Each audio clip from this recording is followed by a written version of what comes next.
जब कैथरीन के पूर्व जन्मों के विषय में बात की जाती है तो एक वर्ग ऐसा भी है जो इस पुनर्जन्म की थ्योरी को, कैथरीन के इन अनुभवों को एक अलग अंदाज में देखते हैं। वो ये भी कहते हैं कि क्या कैथरीन एक काल्पनिक दुनिया गढ़ रही थी, या कैथरीन किसी मति भ्रम का शिकार थी, या वो किसी एक वहम का शिकार थी। इस तरह के कई सवाल हैं जो वो खड़े करते हैं।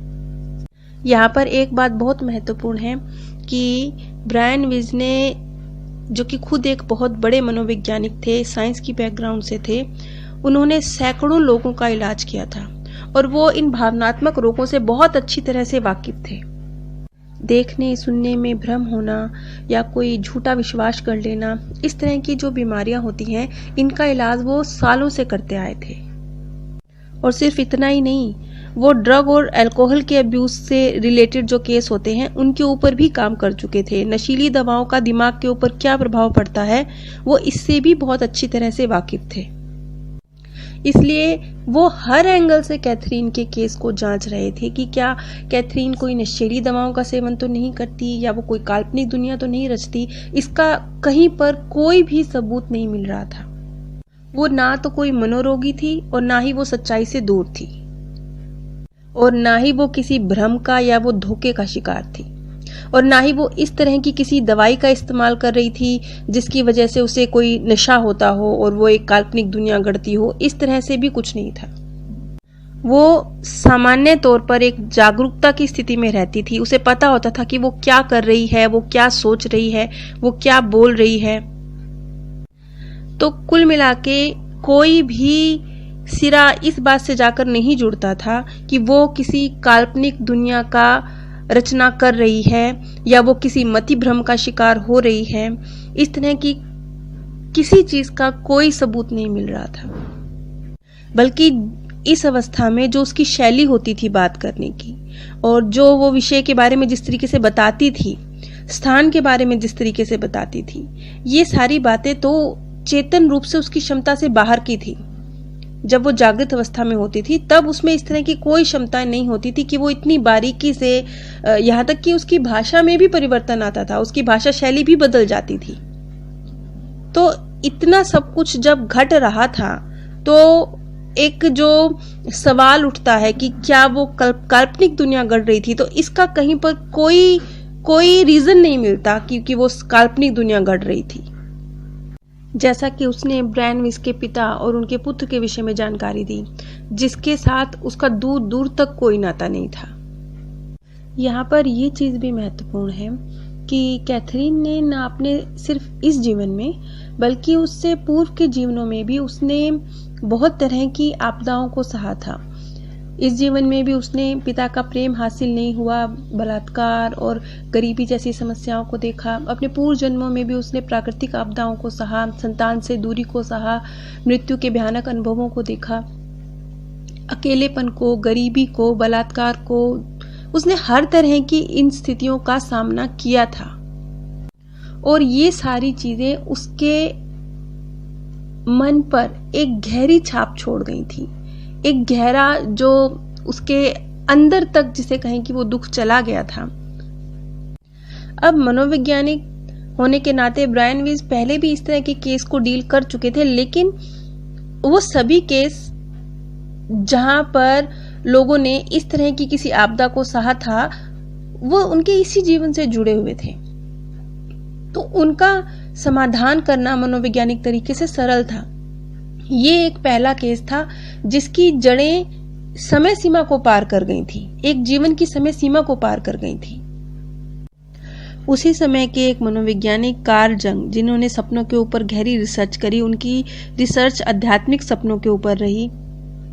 और कार्ल जंग के अनुसार एक सामूहिक अवचेतना, जहां सभी के जो अनुभव हैं और जो मानवीय यादें हैं, उसका एक सूत्र है और उस सूत्र का उपयोग करके इन बातों को जाना जा सकता है। यहां पर यही हो रहा था। कैथरीन के मामले में कैथरीन उस सामूहिक अवचेतना से ही जुड़ गई थी। हमारे अवचेतन में शामिल रहती हैं, उसे याद रहते हैं हमारे उद्देश्य, हमारी धारणाएं, हमारे संस्कार वो सब उसमें शामिल रहते हैं। तो कालजंग की जो ये अवधारणा थी उसके साथ कैथरीन का केस बहुत अच्छी तरीके से मैच कर रहा था। अब कैथरीन अपने एक अन्य जन्म में पहुंचती है जहां उसने कहा कि मैंने एक पात्र में तेल देखा। वहां पर कई तरह के तेल के पात्र रखे थे जिसमें तेल भरा हुआ था। वो कोई ऐसी जगह लग रही थी जहां पर इन सब चीजों का भंडारण किया जाता है, इन सब तेल का भंडारण किया जाता है। और जो पात्र थे जिसमें उस तेल को रखा गया था वो लाल रंग के थे, लाल रंग के मिट्टी से बने हुए, और उन बर्तनों के चारों तरफ नीले रंग की पट्टियां बनाई गई थी और ऊपर की तरफ भी नीले रंग की पट्टियां बनाई गई थी। वहां पर कुछ लोग भी थे, ये लोग भी उस गुफा में थे और वो तेल भी वहीं गुफाओं में रखा था और वो लोग उस तेल के आसपास घूम रहे थे और वो सभी लोग गंजे थे, उनके सिर पर एक भी बाल नहीं था।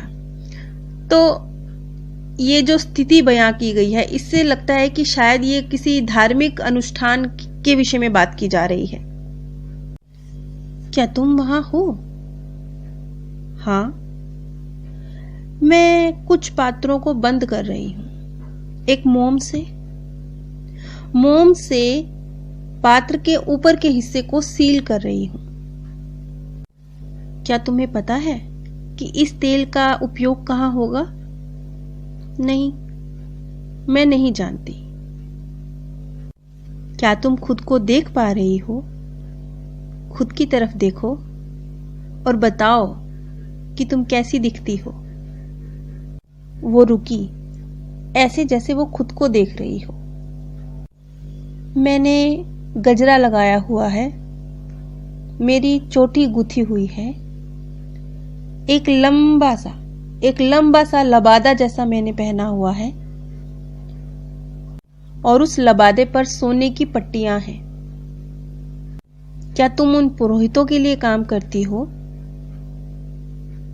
मेरा काम सिर्फ मोम से पात्र को बंद करना है, सिर्फ इतना सा। लेकिन तुम जानती हो कि इन पात्रों का इस्तेमाल कहां होगा? किसी धार्मिक अनुष्ठान में किया जाता है, लेकिन मैं निश्चित रूप से नहीं कह सकती कि ये क्या है। उन्होंने तेल लगाया हुआ है और सिर पर कुछ पहना हुआ है, ऐसे जैसे सिर पर कुछ रखा है। मैंने एक पक्षी को देखा, एक सोने की चिड़िया जैसा, जो मेरे आसपास है। उसका शरीर सपाट है, उसकी पूंछ चपटी है, बहुत चपटी। उसका सिर नीचे की तरफ है,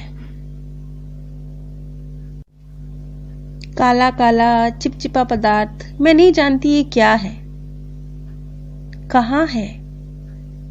एक संगमरमर के पात्र में है। ये लोग इसका बहुत इस्तेमाल करते हैं, लेकिन मैं नहीं जानती किस लिए करते हैं। क्या तुम उस गुफा में कुछ ऐसा है जिसे पढ़कर तुम बता पाओ कि वो उस जगह का नाम क्या है, तारीख क्या है? दीवारों पर तो कुछ भी नहीं है, सभी दीवारें खाली हैं। मैं नाम नहीं जानती। वहां एक सफेद रंग का पात्र है जिसके हत्थे सोने के हैं और उसमें एक तरह की मलहम रखी है। लगता है जैसे ये किसी दूसरी दुनिया में जाने का रास्ता है। क्या तुम उस रास्ते से गुजरने वाली हो? नहीं, यहां कोई भी नहीं जिसे मैं जानती हूं। क्या तुम्हारा काम लोगों को उस रास्ते पर जाने के लिए तैयार करना है? नहीं, ये काम तो पुजारी को करना चाहिए, मुझे नहीं। मेरा काम तो सिर्फ मलहम देना है। ये किसी धार्मिक अनुष्ठान की बात हो रही है जहां पर इस तरह का कुछ दावा किया जा रहा है कि हम आपको दूसरी दुनिया में लेके जाते हैं और वहां पर एक असिस्टेंट की तरह कैथरीन कार्य कर रही है। जो निर्देश उसे पुजारियों द्वारा दिए जा रहे हैं कुल मिला के ये एक इस प्रकार की स्थिति लग रही है। अपने इस बर्थ में कैथरीन ने क्या और कैसे देखा, इसका डिटेल में जिक्र मैं अगली वीडियो में करूंगी। आप सभी पर परमात्म सौंदर्य, प्रेम और आनंद सदैव बरसता रहे। आप सभी दिव्य परम धाम में स्थान प्राप्त करें। जब कैथरीन के पूर्व जन्मों के विषय में बात की जाती है तो एक वर्ग